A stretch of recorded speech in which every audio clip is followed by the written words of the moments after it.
Assalamualaikum warahmatullahi wabarakatuh.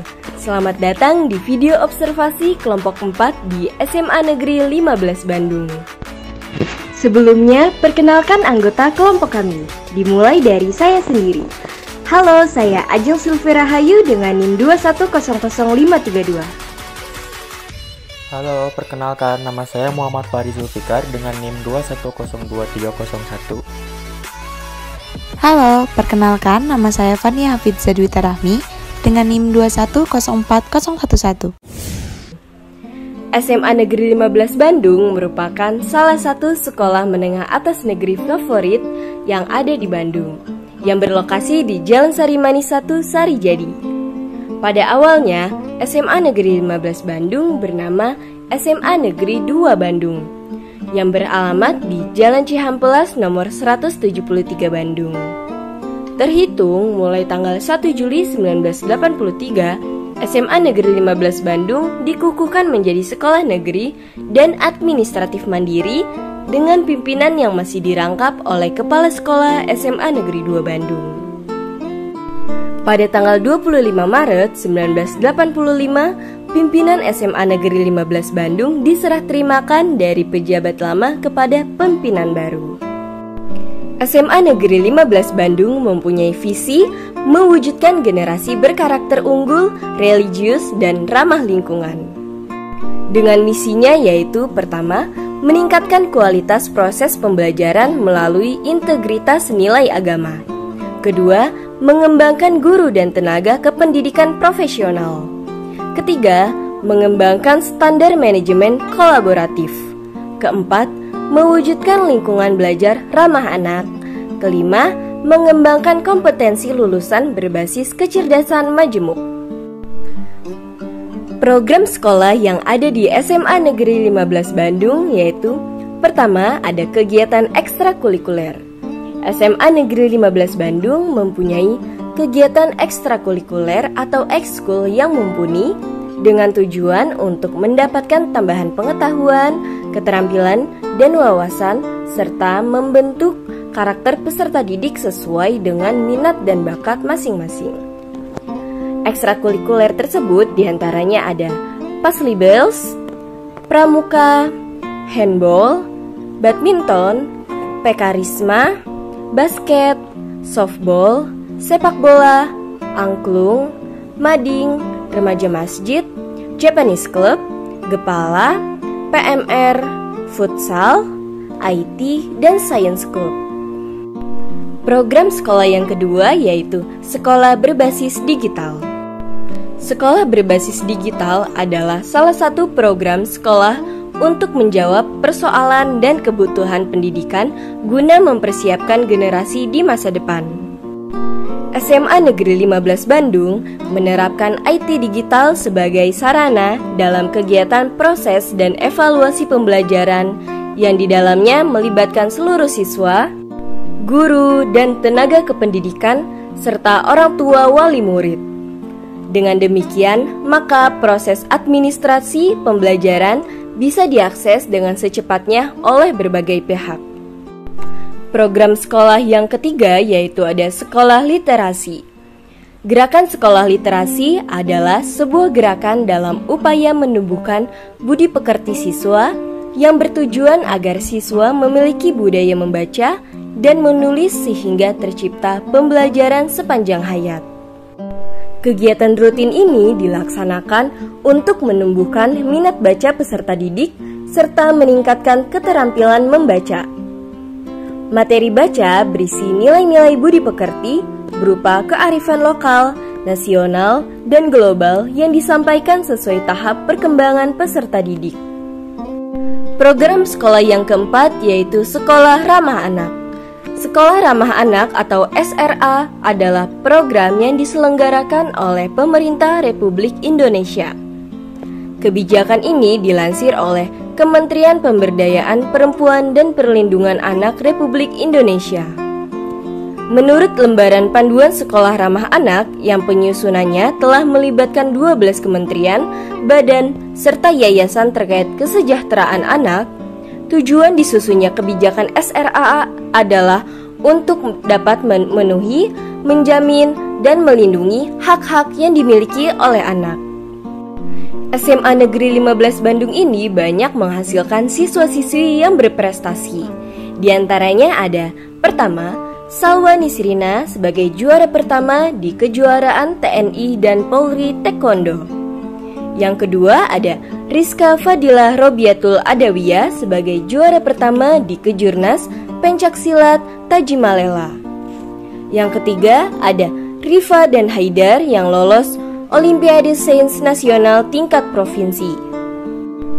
Terkait dengan sarana dan prasarana, SMA Negeri 15 Bandung ini mempunyai program umum yaitu membantu tugas kepala sekolah di dalam penyelenggaraan kegiatan sekolah sehari-hari, terutama menyangkut urusan penyediaan dan pemeliharaan sarana dan prasarana. Yang kedua, menyediakan, mengatur, memelihara sarana dan prasarana sekolah dengan pelaksanaan kegiatan sekolah dan proses belajar mengajar dapat berjalan dengan tertib dan lancar. Yang ketiga, mengupayakan kepada seluruh aparat penyelenggara sekolah akan pentingnya kesadaran diri untuk ikut memelihara keindahan dan kebersihan lingkungan sekolah. Yang keempat, memikirkan, mengusahakan sarana dan prasarana yang belum ada atau diadakan. Kelima, menyusun rencana kebutuhan sarana dan prasarana sekolah. Keenam, mengkoordinasikan pendayagunaan sarana dan prasarana sekolah. Ketujuh, mengelola dalam pembiayaan alat-alat pengajaran. Yang terakhir, menyusun laporan pelaksanaan urusan sarana dan prasarana sekolah. Juga terdapat program khusus yang dilaksanakan secara rutin yang meliputi pemeliharaan kebersihan dan keindahan sekolah serta lingkungan secara teratur dengan meningkatkan tugas kerja karyawan. Dan masih banyak lagi program rutin dan khusus yang ada di SMA Negeri 15 Bandung. Termasuk dalam pembinaan tenaga karyawan baik bagian kebersihan maupun bagian pemeliharaan sarana dan prasarana sekolah agar mereka sadar dan mampu meningkatkan partisipasi di dalam menunjang penyelenggaraan sekolah. Setelah mengenal SMA Negeri 15 Bandung, kami mengangkat tema observasi mengenai manajemen peserta didik. Maka dari itu, mari kita simak hasil wawancara kepada guru BK, guru IPS, dan siswa. Bismillahirrahmanirrahim. Assalamualaikum warahmatullahi wabarakatuh. Selamat pagi teman-teman semuanya. Kali ini saya berkesempatan hadir di SMA 15 Bandung untuk mewawancarai salah satu guru BK yang ada di sini. Boleh Ibu diperkenalkan dengan siapa? Ya, perkenalkan, saya Sartika dari guru BK SMA 15 Bandung. Itu kebetulan saya pindah tugas sebetulnya dari sebelumnya di SMK, terus sekarang di bulan Juli ini baru pindah ke sini di SMA 15. Gitu. Baik, mungkin langsung saja untuk wawancaranya yang pertanyaan pertama ini. Nah, kan Bu, di sekolah itu peran guru BK itu sangat penting ya di dalam dunia pendidikan. Lalu peran guru BK ini dalam keberhasilan peserta didik saat proses pembelajaran di sekolah itu seperti apa gitu, dan apakah visi misi sekolah ini mendukung siswa untuk mencapai proses pembelajaran dengan baik? Menurut Ibu seperti apa? Yang pertama mungkin jawab yang peran guru BK di sekolah gitu ya. Ya, boleh Bu, silakan. Nah, kalau peran guru BK di sekolah tentu pasti ada pengaruh ke siswanya. Nah, perannya apa aja? Itu mulai dari bimbingan ke kelas, biasanya disebut dengan layanan dasar. Jadi BK ke kelas di jam tertentu, udah ada jamnya, biasanya 1 jam pelajaran. Dan materinya itu kita lihat dari hasil need assessment, biasanya itu di awal dikasih gitu ya, berupa kalau sekarang itu analisis kebutuhan peserta didik gitu, yang berisi beberapa pertanyaan. Dari situ kita rumuskan kebutuhannya apa aja. Nah, kebutuhannya itu dibagi jadi 4 kelompok: belajar, kemudian pribadi, sosial, sama karir. Nah, dari situ kita kasih, itu biasanya bentuknya umum dan semua, preventif, pencegahan gitu. Kemudian ada juga yang konseling. Kalau konseling itu biasanya siswanya yang inisiatif sendiri. Misal, Bu, aku mau curhat gitu, ada ke BK. Atau misalkan yang memang dia itu dari sisi, kehadirannya kenapa nih, misalkan sering tidak masuk. Nah, biasanya kita panggil juga. atau kolaborasi sama wali kelas dan orang tua gitu ya. Nah terus kemudian apakah visi misi sekolah tuh apa tadi teh yang sama tujuan pendidikan nasional ya. Ya itu pasti apa namanya berkesinambungan gitu kan. Visinya sekolah itu dia berakhlak baik, kemudian itu jadi berkarakter unggul juga ya, terus dari ramah lingkungan juga. Nah itu kan tujuan pendidikan nasional salah satunya jadi siswa yang bertakwa kepada Tuhan gitu ya. Terus ya berarti nyambung juga sama yang karakter unggul itu tadi, karena di sekolah juga ada program-program yang menunjang ke sana. Misal dari segi religiusnya ada program sholat duha, kemudian sholat Jumat, atau di waktu zuhur dan asar itu biasanya ada sholat berjamaah sama kepala sekolah, kalau enggak tim manajemennya. Kemudian dari segi MPLS-nya kan di situ juga diperkuat ya, biasanya ada peran OSIS di sana gitu. Terus yang kelas 10 itu diajarkan untuk sopan santunnya. Biasanya tuh kan ada kakak kelas OSIS yang di spot-spot tertentu tuh dia. Nah siswa tuh yang anak baru itu coba sapa kakak kelasnya kalau ada yang selamat pagi Kang, selamat pagi Teh. Nah itu salah satunya. Jadi memang pasti sejalan dengan tujuan pendidikan nasional. Ya, baik, terima kasih Bu. Jadi memang di sekolah itu peran guru BK sangat penting gitu dalam menunjang keberhasilan proses pembelajaran peserta didik gitu. Ditambah juga dengan visi misi sekolah di sini juga yang sejalan dan sesuai gitu dengan tujuan pendidikan nasional gitu. Nah, Bu, lalu untuk yang berikutnya kan proses pembelajaran yang baik itu juga harus didukung oleh sarana dan prasarana yang baik gitu. Nah, menurut Ibu sendiri, apakah sekolah ini sudah menunjang gitu dari segi sarana untuk keberhasilan proses peserta didik dalam kegiatan pembelajaran? Ya, kalau menurut saya menunjang ya gitu. Di pertama dari segi kelasnya yang sudah cukup gitu. Terus dari segi ada lab juga, kemudian ada ruang untuk yang seni juga, ada aula juga, tempat olahraga yang di lapangan depan ada, kemudian yang di hanggar di belakang juga ada, gitu. Perpustakaan juga ada, cukup sih, dan itu benar menunjang fasilitasnya. Gitu. Ya. Ya, jadi salah satu unsur ataupun aspek yang berhasil ketika sebuah pendidikan itu berjalan dengan baik adalah ditunjangnya dengan sarana dan prasarana yang baik gitu. Dan SMA 15 Bandung ini juga sudah menunjang dari segi sarana dan prasarananya juga gitu. Nah, lalu kita balik lagi ke peran ibu sebagai guru BK. Nah, guru BK itu kan salah satu fungsinya adalah dengan memelihara dan juga mengembangkan potensi, minat dan bakat peserta didik gitu. Nah, sebagai guru BK, langkah apa yang Ibu lakukan gitu untuk dapat mengoptimalkan kemampuan, minat dan bakat peserta didik, Bu? Minat dan bakat peserta didik. Ya. Nah, kalau mengembangkan secara umum tadi lewat layanan yang ke kelas, bimbingan ke kelas, bentuknya apa? Bentuknya tuh bisa berupa tes kepribadian misalkan gitu ya. Terus kemudian dari sisi pengembangan komunikasi anak gitu ya. Nah, terus kalau minat bakat secara khususnya biasanya di kelas 3 tuh ada psikotes, kemudian ada rekam jejak juga gitu ya. Nah, kalau dari kelas 10 yang mau naik ke kelas 11, kita biasanya ada rekam jejak dalam artian ini anak nanti, kalau dulu mah kan IPA, IPS, bahasa. Nah, ini nanti anak mau kemana nih? Dilihatnya dari apa? Dari nilai akademis, kemudian minat siswanya, kemudian orang tua pengennya kemana gitu. Nah, itu dari sisi situnya. Terus kemudian kalau kemarin itu kita ada penelusuran minat bakat potensi dalam artian ini yang juara di mana.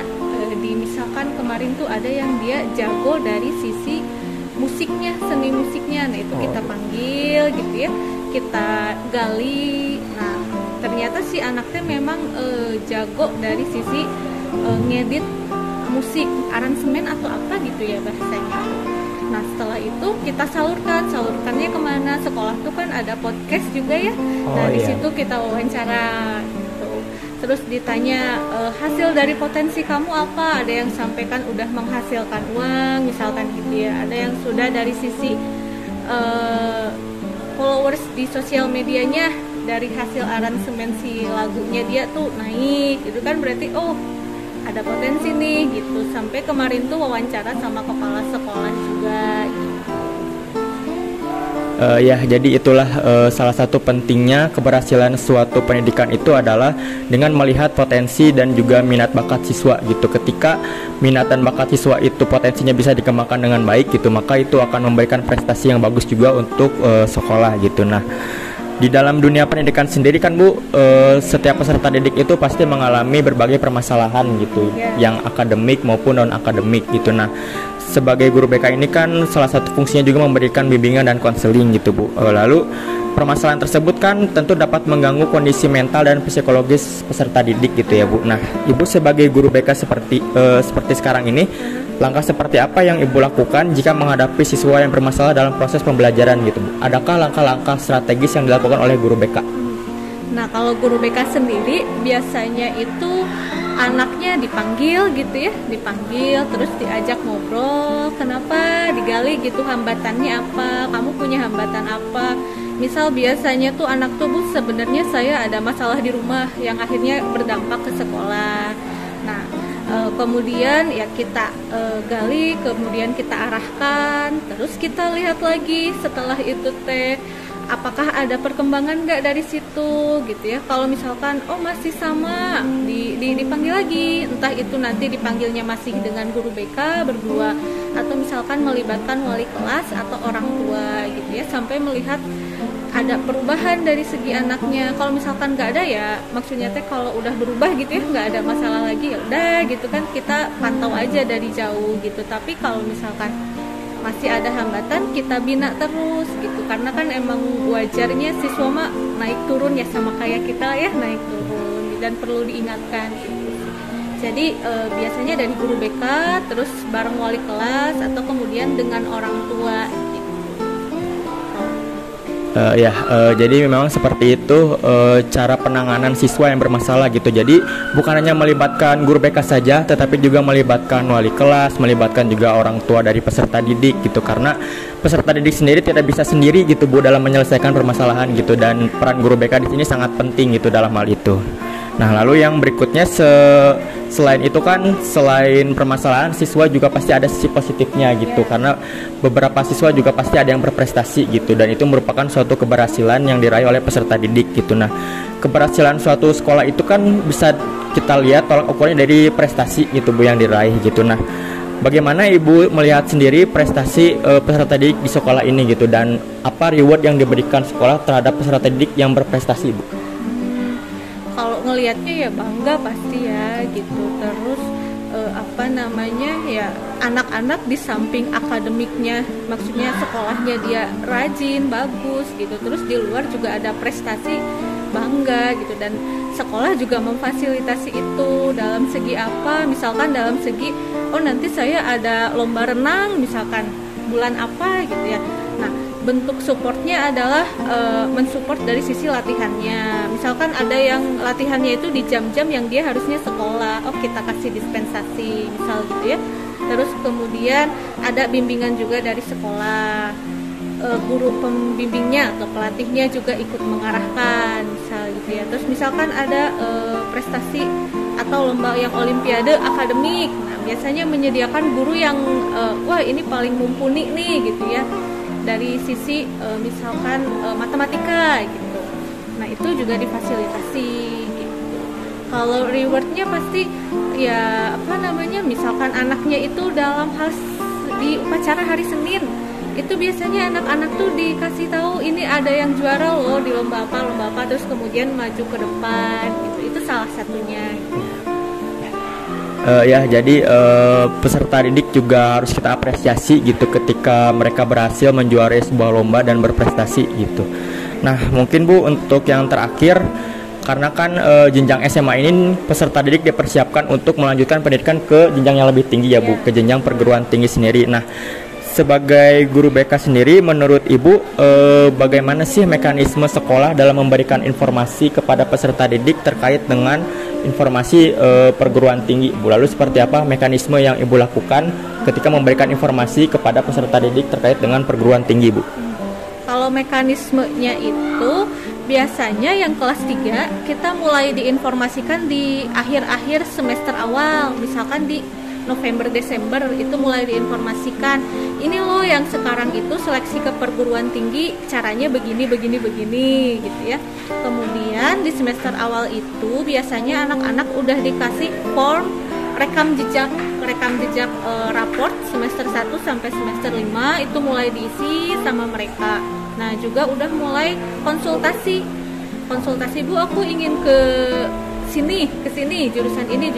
Nah, itu mulai dari sekarang. Kemudian konsultasi orang tua juga kadang suka ada yang ke BK gitu menanyakan gimana seleksi ke PTN sekarang gitu. Itu di semester awal udah mulai informasi. Kemudian nanti semester depan biasanya udah mulai sok daftar akun. Kan kalau dulu itu akun LTMPT ya tahun kemarin. Nah, itu mulai diarahkan juga gitu. Kalau kelas 12 tuh pokoknya udah mulai fokus ke sana aja semester 1, semester 2 teh. Sambil juga tetap ngebuka konsultasi ke BK gitu. Bu, aku kalau jurusan ini gimana, pertimbangannya gimana gitu, diarahkan sesuai minat dan bakatnya juga. Tapi juga tidak melupakan dari sisi nilai akademis gimana gitu, dari sisi passing grade atau persaingan peluang gimana gitu sih.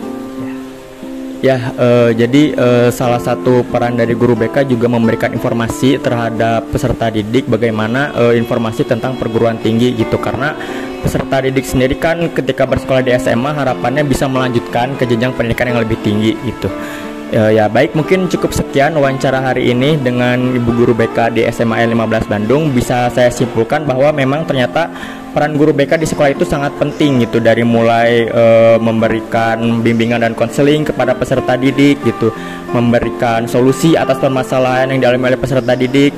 Lalu juga guru BK juga turut serta dalam mengembangkan potensi minat dan bakat para peserta didik.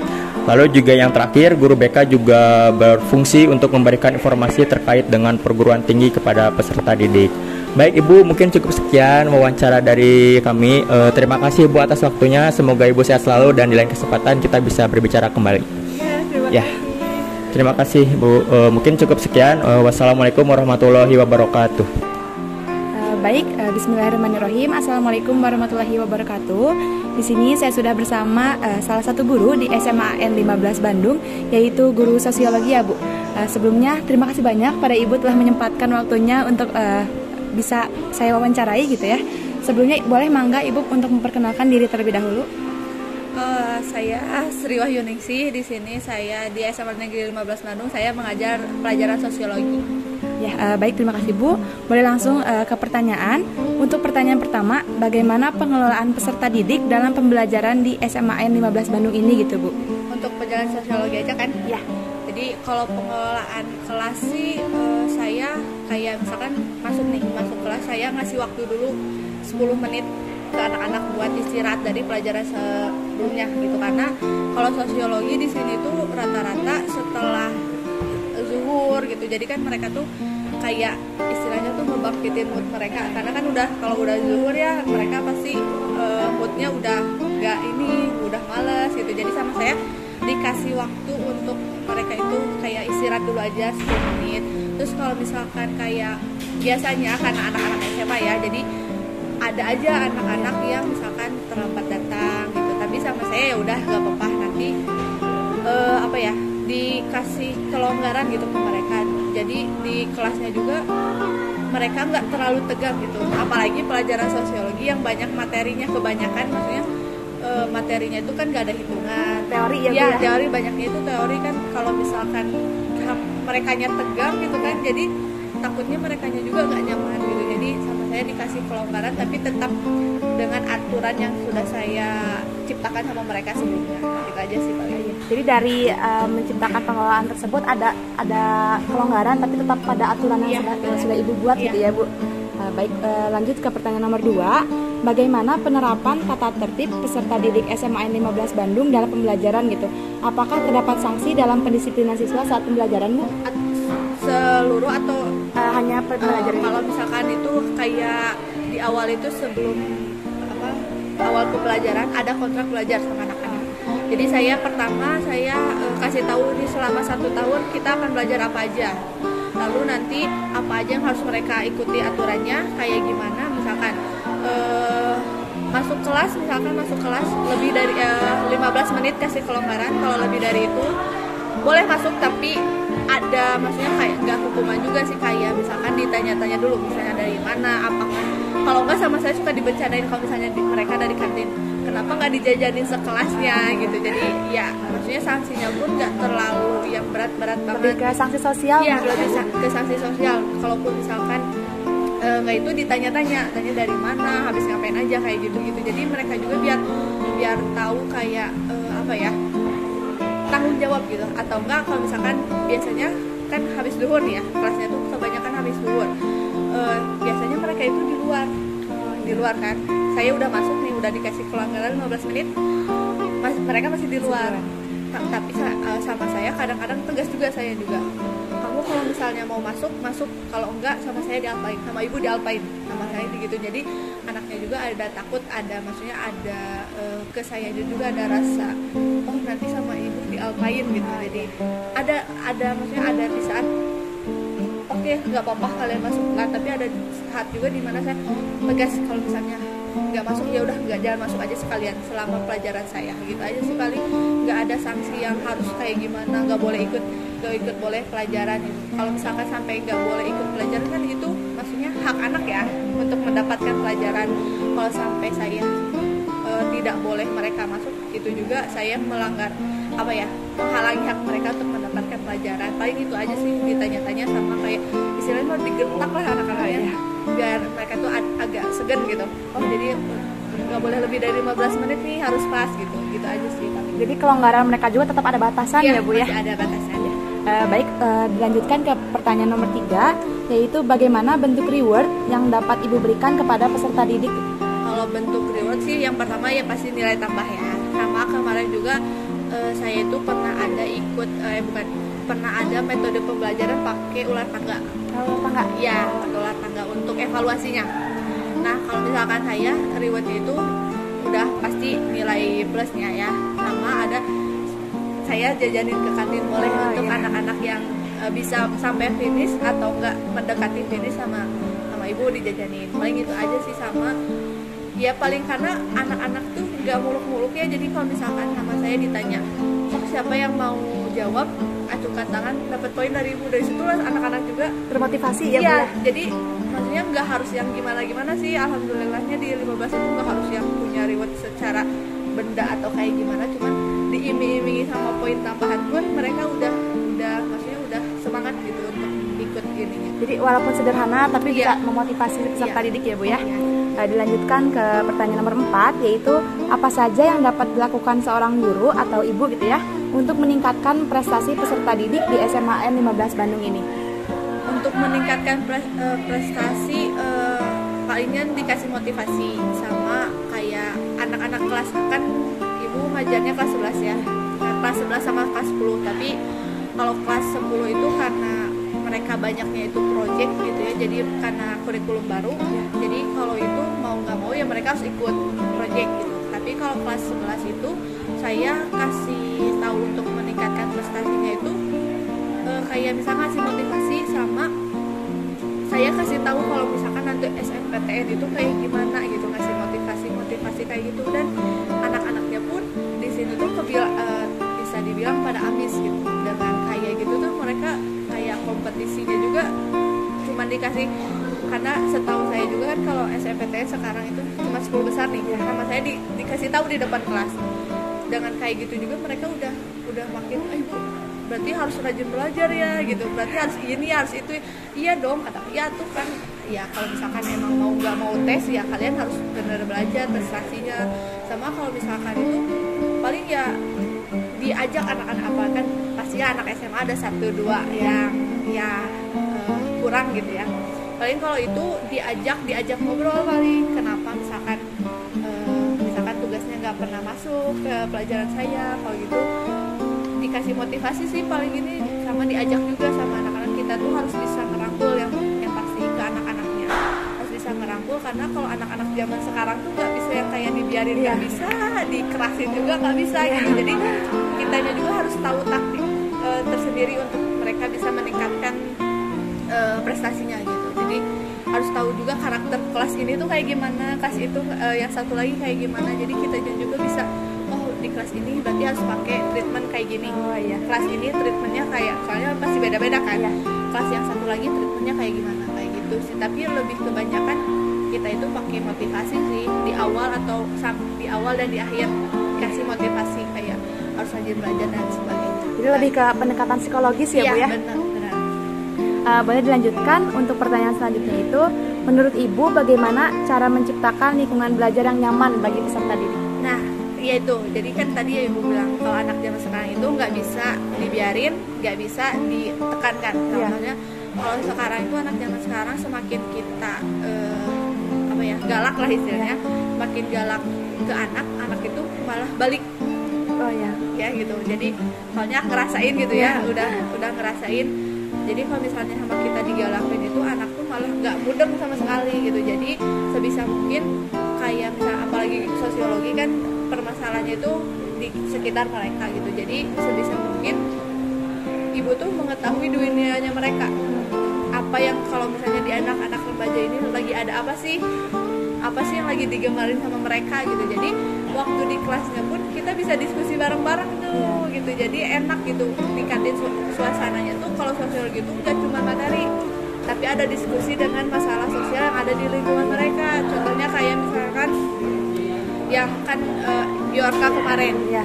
atau enggak yang BBM. Oh iya. Jadi isu-isu terkini ya, Bu? Iya, isu-isu terkini. Jadi kalau sama sosiologi itu ya enaknya itu karena masalah sosialnya ada di sekitar mereka. Jadi nggak cuma materi aja, terus-terusan materi kan. Kalau terus-terusan materi anak juga masih bosan kan gitu. Jadi ada kalanya misalnya 1 jam ibu ngasih materi, 1 jam lagi kita diskusi kayak gitu. Jadi kita juga harus tahu nih di mereka tuh lagi kenapa, mereka tuh apa yang sedang mereka alami. Karena kan kalau sekarang itu kayak istilahnya tuh kesehatan mental mereka tuh kayak gini. Jadi harus tahu kayak gitu. Dan paling itu aja sih ibu yang harus update terhadap berita-berita terkini anak-anak muda gitu. Jadi biar bisa mencairkan suasana di kelas, atau enggak main permainan pakai kartu truth or dare. Oh iya. Itu nggak kayak gitu, main pakai truth or dare. Jadi nggak dalam pelajaran itu saya nggak selalu materi, tapi diselingi sama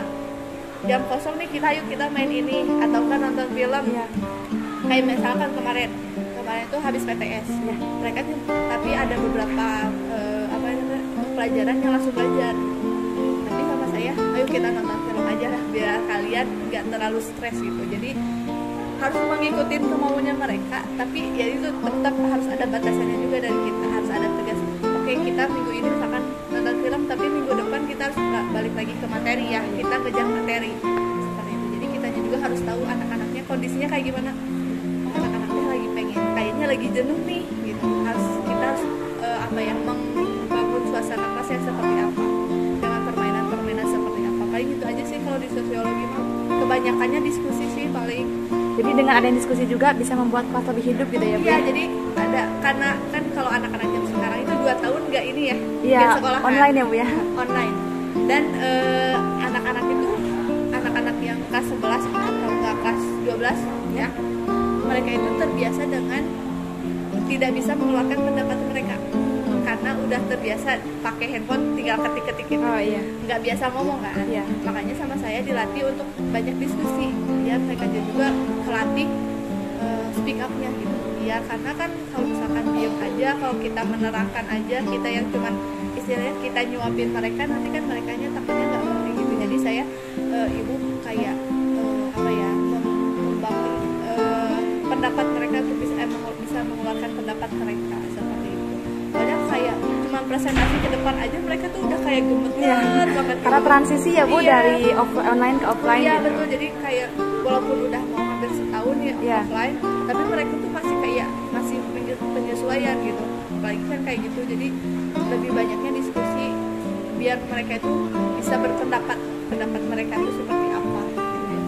Baik, mungkin boleh dilanjutkan ke pertanyaan selanjutnya, yaitu dalam tadi sempat disinggung ya, Bu, terkait model pembelajaran Ibu. Nah, dalam menghadapi karakter peserta didik yang bervariasi, model pembelajaran apakah yang Ibu terapkan di kegiatan belajar mengajar ini? Modelnya itu sebenarnya biasanya kalau saya cari referensi banyak gitu ya, soalnya ya biar bisa nggak ngebosanin gitu ya. Tadi kayak misalkan saya pakai ular tangga atau enggak pakai truth order juga bisa, karena misalkan lagi mau evaluasi nih, ngasih misalkan udah ngasih pertanyaan tapi dia nggak bisa jawab, pakai truth order kayak gitu. Kalau enggak presentasi kelompok, walaupun misalkan ya ada yang kerja ada yang enggak, tapi sama kita masih dipantau.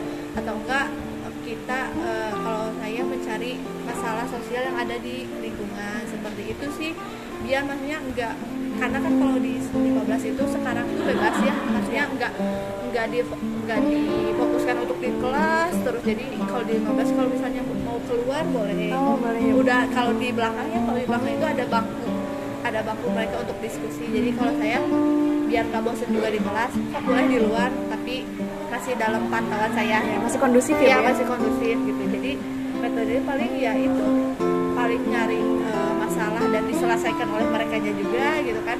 Atau enggak pakai metode-metode yang memang yang mereka bisa ikut aktif seperti itu. Baik, melanjut ke pertanyaan terakhir ya, Bu. Dalam mengetahui perkembangan peserta didik sudah sampai sejauh mana, evaluasi seperti apa yang diterapkan pada peserta didik dalam pembelajaran?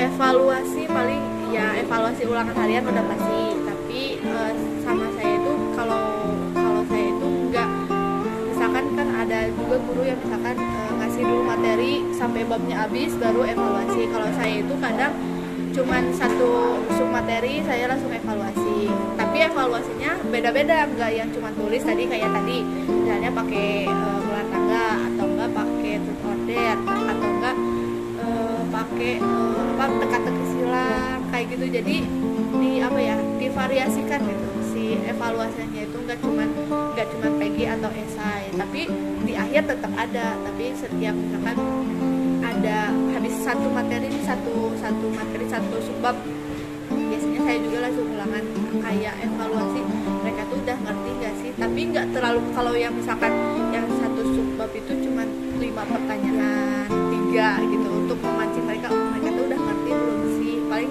itu aja sih evaluasinya, nggak yang terpaku harus di akhir atau di awal dulu. Kalau saya jadi selang-seling, udah materi minggu pertemuan selanjutnya biasanya ulangannya, lalu materi lagi, tapi nanti di akhir ada yang secara keseluruhannya gitu. Tapi kayak gitu, walaupun sering kayak gitu ya namanya juga anak-anak ya, ada yang bisa ada yang enggak, masih beragam sih. Cuman ya soalnya lagi mencari juga evaluasi seperti apa sih yang tepat untuk mereka gitu, karena sekarang kan baru 3 bulan nih, baru PTS, jadi belum lihat juga nilainya seperti apa gitu. Jadi nanti paling setelah PTS ibu ngasih evaluasi yang beragam lagi seperti apa. Baik, terima kasih ya Bu telah menjawab ke-7 pertanyaan ini. Sebagai kesimpulan gitu ya Bu, mungkin boleh dari pendapat Ibu untuk memanajemen peserta didik yang baik itu seperti apa gitu Bu, dari pendapat Ibu pribadi? Kalau menurut saya itu ya tadi yang saya bilang, kalau anak-anak sekarang itu kita harus tahu gimana perkembangan zamannya sekarang. Beda anak zaman peserta, apalagi zaman saya. Kalau zaman saya mah main tangan pun masih belum, masih nggak apa-apa lah ya. Anak tuh sebagai muridnya masih oke aja. Tapi kan kalau sekarang nggak bisa nih kayak main tangan. Jadi menurut saya harus tahu gimana zaman sekarang. Mereka dikasih aturan tetap aja melanggar. Mereka nggak dikasih aturan apalagi kan, maksudnya nggak ada aturan aja mereka masih tidak tertib, apalagi nggak ada aturan kan. Makanya kalau bisa, kalau di kelas itu membuat aturan yang mereka juga nyaman gitu, mereka juga bisa mengikuti dengan senang hati gitu, nggak yang cuma berpihak kepada guru aja, tapi berpihak juga kepada anak gitu. Anak kayak misalkan untuk peraturan, ibu maunya kayak gini, kalian setuju nggak dengan peraturan ibu? Kalau misalkan nggak setuju, apanya nggak setuju, kita diskusikan bareng-bareng. Dan yaitu kita tuh lebih harus tahu kayak anak tuh harus karakternya seperti apa, dunianya mereka itu seperti apa. Karena kalau misalkan kita bisa tahu dunianya, kita bisa istilahnya tuh menyelam ke dunianya mereka. Jadi kita tuh tahu nih harus kayak gimana. Oh, si anak tuh lagi suka ini, berarti kita tuh harus seperti ini. Jadi anak tuh kayak diakui, oh ternyata merasa terapresiasi ya Bu. Ada, jadi anak kalau menurut saya zaman sekarang tuh anak-anak remaja sekarang tuh butuh validasi. Oh iya, validasi. Butuh validasi entah dari siapapun itu, mau orang tuanya, gurunya, kayak misalkan oh iya berarti ibu tuh tahu ya apa yang lagi kita rasain, berarti ibu tuh tahu ya, berarti ibu tuh paham ya apa yang kita rasain. Jadi setelah kalau misalkan mereka nyaman dengan kita mau bikin aturan seperti apapun, kalau mereka udah nyaman pasti bisa mengikuti gitu. Jadi kalau bisa sih kita jangan saklek banget lah terhadap aturan, tapi tetap tegas ya, tetap terhadap aturannya, karena ya zaman sekarang tuh anak-anak muda zaman sekarang tuh ya nggak bisa terlalu ditekan. Nanti kalau ditekan mereka kayak gimana, nggak mau sekolah lah, nggak mau inilah gitu. Jadi ya bisa kita menyelami dunia mereka aja gitu. Maksudnya nggak ada salahnya juga gitu kita tahu dunianya mereka, karena kan apalagi sebagai guru kan, kalau sebagai guru kita itu harus tahu karakter anak seperti apa, kita harus tahu kayak gimana sih anak-anak teh gitu. Jadi ya kalau bisa ya kita juga jangan kudet-kudet banget gitu dengan dunia anak, apalagi sekarang kan perkembangan kayak TikTok, apa yang mereka tonton. Kita juga kalau saya sering bahas kayak yang lagi di TikTok lagi rame apa sih, jadi diskusi bareng-bareng kayak gimana. Jadi kan anak tuh happy kan dengan diskusi-diskusi yang terkini gitu. Jadi yang diskusi-diskusi yang mereka tahu dunianya ya, karena itu dunianya mereka gitu. Jadi kalau bisa ya itu selami dunianya mereka, nanti kita baru kalau misalnya mereka udah nyaman. Karena saya juga merasakan gitu ya, kalau misalkan waktu dulu jadi murid, kalau gurunya yang enak ya bisa ngerti kita tuh, kitanya juga gurunya mau kayak gimana juga kita bisa ngikutin gitu kan. Makanya saya juga seperti itu terapkan, kalau bisa kita lihat dulu dunianya mereka seperti apa, baru kita nanti bisa istilahnya merangkul anak-anak untuk bisa ikut aturan kita. Jadi dari perkembangan zaman juga menuntut guru ya Bu ya? Iya betul sekali, kita nggak bisa oh dulu mah kayak gini ya, kita nggak bisa dibandingkan. Iya, kita ya itu mah dulu lah, ini kan zaman sekarang beda dengan segala perubahan sosialnya, dengan segala perkembangan zamannya, ya kita harus mengikuti aturan yang sekarang, beda sama yang dulu gitu. Kalau misalkan dulu saya masih menerapkan maksudnya pakai tangan gitu ya, kadang main pukul itu kan nggak bisa diterapkan sekarang. Bisa jadi malah kitanya yang dilaporkan oleh oleh muridnya atau orang tuanya seperti itu. Jadi harus melihat perkembangan zaman juga. Baik, assalamualaikum warahmatullahi wabarakatuh. Selamat pagi semuanya. Di sini saya sudah di SMAN Negeri 15 Bandung. Di sini saya ingin mewawancarai peserta didik, dan di sini saya sudah bersama Afif Syafatur Rahman dari 11 IPS 4 dan Dika Diaka dari 11 IPS 4. Baik, di sini saya akan mewawancarai mengenai manajemen peserta didik. Nah, pertanyaan pertama yaitu apakah kegiatan orientasi di sekolah ini membuat kalian mengetahui lingkungan sekolah dengan baik?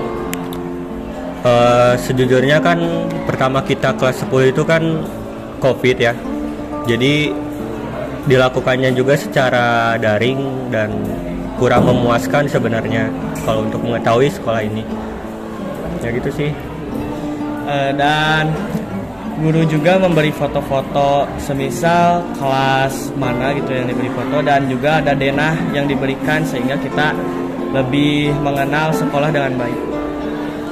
Ya baik, jadi karena orientasinya online, kalian belum merasakan begitu ya, belum. Baik, lanjut ke pertanyaan berikutnya, yaitu bagaimana sih sekolah ini memenuhi fasilitas kalian dalam keberlangsungan aktivitas belajar? Apakah sudah cukup terpenuhi? Menurut saya sudah cukup, karena sebelumnya hal yang fasilitas-fasilitas yang belum ada, yang belum saya pernah coba tuh ada di sini ya. Jadi sudah tercukupi. Menurut saya juga sudah cukup, karena saya sekolah gratis dan memiliki fasilitas yang memadai. Ya, menurut saya sudah cukup. Baik, apabila fasilitas sudah terpenuhi, bagaimana dengan kegiatan ekstrakurikuler di sekolah ini? Apakah sudah tercukupi secara material ataupun non material? Sudah tercukupi, kayak komplit lah. Tergantung orangnya juga mau ikut ekstrakurikuler apa juga ada. Alhamdulillah. Menurut saya juga sudah cukup. Contohnya ada apa saja di ekstrakurikuler di sini? Saya sendiri mengikuti ekstrakurikuler futsal dan basket ada bola futsal, badminton, terus modern dance, volley, masih banyak sebenarnya. Baik, selanjutnya pertanyaan mengenai proses belajar mengajar. Nah, bagaimana sih cara mengajar guru di sini? Apakah membosankan atau menyenangkan? Semua itu tergantung gurunya. Jadi metode belajar guru-guru kan pada beda. Ada yang emang membosankan, ada yang seneng. Tapi kita juga harus mengikuti perintah-perintah dari guru itu, walaupun membosankan ya kita harus laksanakan. Menurut saya guru-guru di SMA 15 ini menurut saya cukup menyenangkan sih. Soalnya ilmu-ilmu yang diberikan oleh guru tersebut bisa masuk ke otak. Nah, model pembelajaran apa sih yang suka diterapin sama guru, khususnya sekarang guru sosiologi ya? Kalau Bu sosiologi sekarang lebih banyak ceritanya. Ada tugas cuman jarang gitu, tapi kita lebih senang banyak cerita gitu kayak. Ya, guru sosiologi kelas 11 ini mungkin lebih banyak komunikasi, jadi saya lebih suka guru yang lebih banyak komunikasi dan tugas juga yang diberikan lebih sedikit. Baik, selanjutnya yang terakhir yaitu kendala apa saja yang sering kalian hadapi gitu dalam proses pembelajaran? Kalau kendala pribadi ya cuman ya ini mata minus gitu, jadi kalau melihat tuh gak terlalu jelas. Dari saya sendiri nggak ada.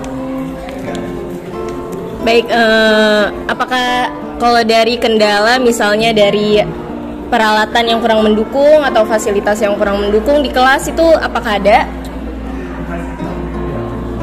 Gak ada sih, cuman ya kita memakai fasilitas yang ada di kelas ini sesuai fungsinya aja, gak berlebihan, gak diada-adain. Sama seperti Apit ya, fasilitas yang diberikan oleh sekolah juga mungkin untuk sekarang memadai. Baik, terima kasih. Sepertinya fasilitas di sini sangat memadai dan juga guru-guru juga sangat menyenangkan dalam proses pembelajaran. Berdasarkan hasil wawancara kami, dapat kami simpulkan bahwa manajemen peserta didik yang meliputi pengelolaan dari awal peserta didik masuk ke lembaga pendidikan hingga lulus dapat berjalan baik di SMA Negeri 15 Bandung. Sekolah memberikan bimbingan kepada peserta didik dan memberikan fasilitas sarana dan prasarana yang memadai untuk turut serta dalam mengembangkan minat dan bakat peserta didik. Tidak lupa sekolah juga memberikan informasi mengenai jenjang yang lebih tinggi. Demikianlah video observasi dan wawancara dari kelompok 4. Wassalamualaikum warahmatullahi wabarakatuh.